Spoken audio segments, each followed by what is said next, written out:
عسلامتكم الناس الكل، مرحبا بكم معايا في فيديو جديد ووصفة جديدة. رسالتنا اليوم كما تشوفوا باش نحضر مع بعضنا صمصة بالشوكولاتة. الصمصة متاعنا اليوم مغلفة بالشوكولاتة من برا ومن داخل سادة بالشوكولاتة، هذاك علاش سميتها صمصة دوب الشوكولاتة. قبل ما نبداو ما تنساوش تعملوا اشتراك كانكم اول مرة تتعداو على القناة، وتوا يلا نشوفوا مع بعضنا المقادير. كما تشوفوا هنا بالطبيعة باش نحتاجوا الأوراق الصمصة. كان متكونش متوفرة عندكم متاع الصمصة بالطبيعة نفسها هي متاع الملسوخة مفماش حتى فرق، بالطبيعة لازم تكون الملسوخة المشرية خير. وعندي لهنا 160 غرام فاكهة كما تشوفوا فيها بين لوز وبوفريوة، لازم تستعملوا كل بوفريوة والا كل لوز، لكم الاختيار وانتم شنو تحبوا.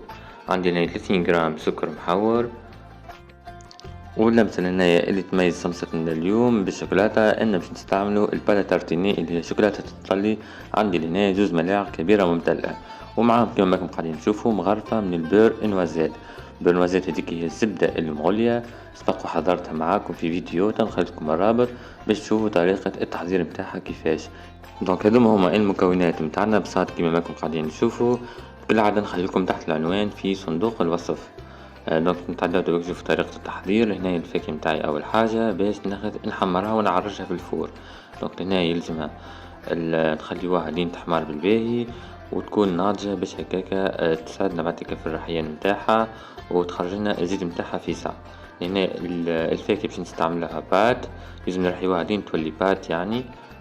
تنجموا بالطبيعة تعملوا مهروسة، لكن الحقيقة في الصلصة متاعنا اليوم نحبذ أن تكون الفاكهة مرحية بات تكون رطبة يعني، باش تعطينا قوام مزيان. وإذا كنت تحبها بالطبيعة الصلصة متاعكم موالوز كيما ما هو ماشي توا طوندونس، الفاكهة بالطبيعة ترحيوها لين تولي معناتها أرطب من هكا ويكون قوامها سائل أكثر يعني. وبالطبيعة نقصوا 20 و 30 غرام من الفاكهة وتحوطوه بالزبدة الذايبة. دونك هذا هو القوام اللي حاجتي بيه يعني كما تشوفوا فيها البات، تكون الفاكهة مرحية طرية. وتوا مقعد لي كان باش نلمو المكونات متاعنا الكل. دونك البات متاع اللوز البوفريوة، وش نزيد لها السكر المحور والباتا تارتيني والزبدة البرنوازات. دونك كيما قلت لكم اذا كنت تحبوا الصلصة متاعكم تكون موالوز، يعني الحشوة من داخل تكون طرية تكون سائلة شوية، تنقصوا من كمية الفاكهة 20 غرام وتعوضوها بالزبدة، والزبدة تعملوها ذايبة. وبالطبيعة التعامل معها بعتالي يلزم تبردوه الخليط خاطر باش يكون سايل. تبردوه باش تنجموا تحطوه في كعبة صمصة وتشكلوا الصمصة متاعكم. دونك راني نخلطو كل المكونات متاعي مليح مليح حتى لين نتحصل على خليط متجانس.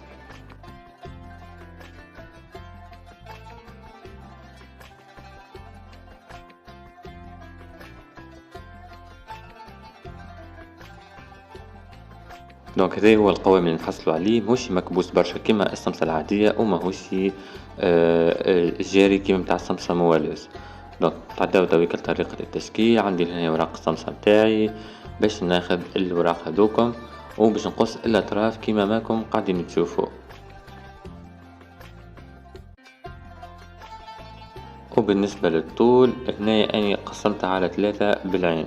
تنجموا تستعملوا من 4 ل5 سنتيمتر، سينو هنايا رشمت بالسكينة كيما ماكم قاعدين تشوفوا، وعملت بالعين راه مش بالضرورة يكونوا كعبات الكل بالقياس بالضبط. باش نقصها دونك ونحطهم في منديلة باش ما يكونش معرضين للهواء والوراق نتاع الصمصة يشيحوا على محلهم ديجا كيما ماكم قاعدين تشوفوا. يبداو مغلفين بالساشيات بين الورقة والورقة. دونك ناخذ هنايا الورقة الأولى وباش نبداو نحطو في الكمية بالبين، نحاولو ديما نحطو نفس الكمية، بناخدو مغرفة نحكرو بها ونبداو نشكلو في الكعبة متاعنا كيما ماكم قاعدين تشوفوا. وكما تشوفوا الأوراق الصمصة لهنا ما نحتاجوش ان ندهنوهم بالزبدة، كما تشوفوا ديجا في الخليط حطينا الزبدة.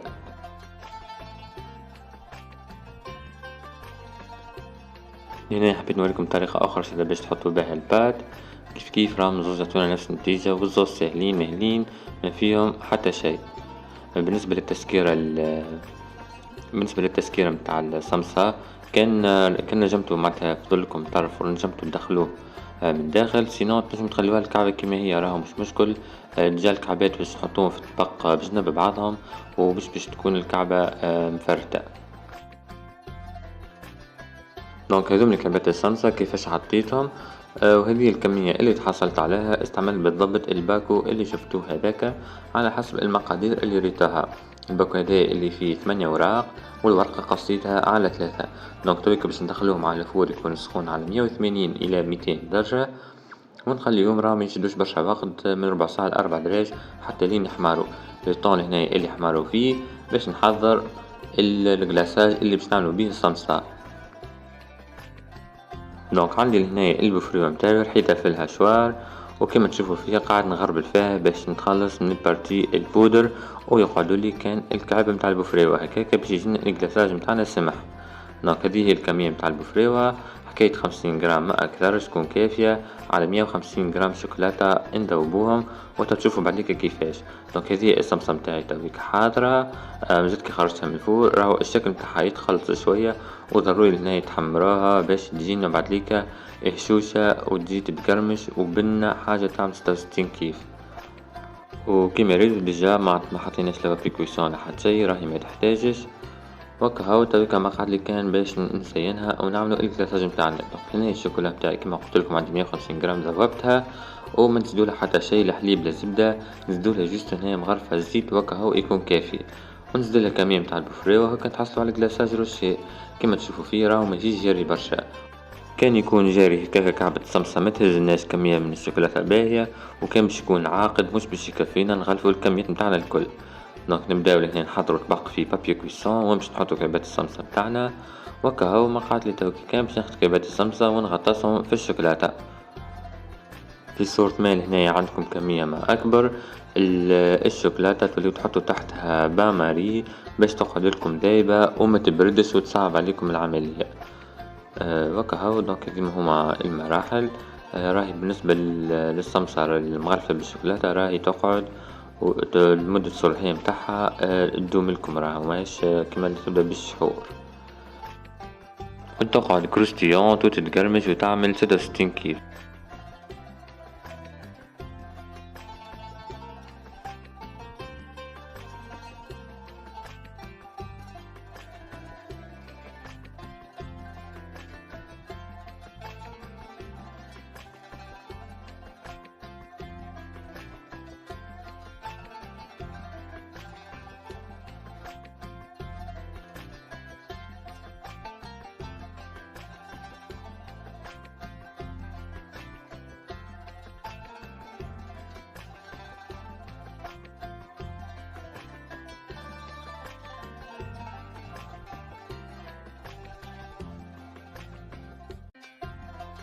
دونك هذه هي الكمية اللي تحصلت عليها، كملت غلفتهم الكل بالشوكولاتة. تويكا مقعد لي كان باش نستناهم يبردوا وتشوفوهم في طبق التقديم.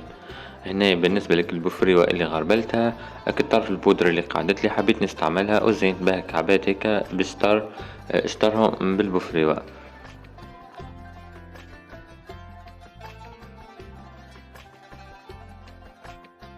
وهادوم لي كعبات الصمصة متاعنا حضروا ما شاء الله، جي منظرهم مزيان. ان شاء الله يكون الفيديو عجبكم، ما تنساوش تفاعلوا مع الفيديو، تخلوا لي جيم كان عجبكم. بي عندكم اي تساؤل ولا اقتراح تخلوا لي في تعليقات اللوطة، واللي مازال مشتركش ما تنساش باش تعمل اشتراك. وتوا نشوفوا مع بعضنا القوام متاعها من داخل كيفاش يجي، راهي جات بنينة بنينة ما نحكي لكمش. التكستور كما قلت لكم كان تحبها موالس كيفاش تعملوا، ولا اذا كنت تحبها كيما هكا راهي تجي طرية ديجا وتتقرمش تعمل 66 كيف. ان شاء الله تجربوها وتعجبكم. تويكا وصلنا لاخر الفيديو متاعنا اليوم، متبقى لي كان باش نقولكم بسلامة ونشوفكم ان شاء الله في فيديو جديد ووصفة جديدة وبسلامة.